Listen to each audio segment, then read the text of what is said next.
The Duchess of Cambridge wore a coral coat dress as she helped host yesterday's garden party at Buckingham Palace. Kate, Prince Edward and the Countess of Wessex, stood in for the Queen, 96, who traditionally oversees 4 garden parties each summer. She was forced to skip this year's engagements because they usually require the monarch to spend at least an hour on her feet. Wearing an Emilia Wickstead dress, Kate, 40, smiled as she met guests on the lawn of Buckingham Palace. The flattering knee-length frock, which features long sleeves, a sharp collar and band at the waist, is a version of a sky blue design worn by the Duchess on previous occasions. Kate paired the dress with pink suede point-toe pumps and a matching hat. She finished off the look with a beaded clutch bag.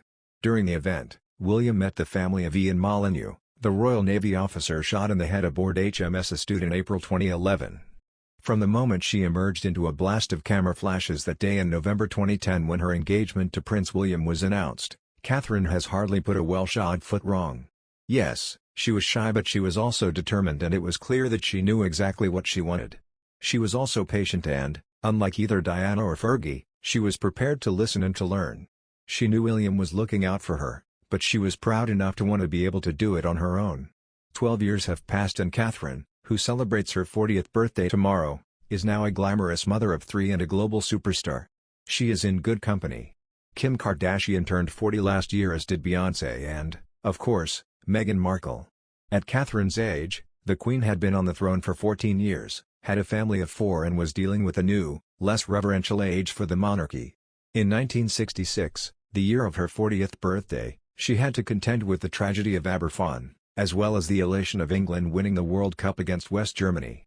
Adapting to life within the confines of the royal family is never easy for newcomers, as we have witnessed many times. So Catherine Middleton was something of an exception. As the newly married Duchess of Cambridge, she seamlessly adopted the royal customs and habits, often so alien to outsiders. She came from a solid middle-class background where the monarchy was regarded with respect, hard work was a passport to a better life, and family was all important. From the beginning she was beautifully dressed, but she left behind her previously studenty style and kept safely within the royal guidance on what she could and could not wear. Soon the old-fashioned practices within the royal court that so many others struggled with became second nature to her. She could sit modestly, hands clasped on her lap and legs crossed at the ankle for hours and, despite her natural reserve, a trait she shares with the Queen, she learned to make polite conversation with strangers. Naturally sporty from her school days, and already proficient at tennis and swimming, she was determined to become adept at leisure pursuits favored by the royal family. When Prince William first took her to Scotland to his cottage on the Balmoral estate, Damnogher, he taught her to shoot and fish.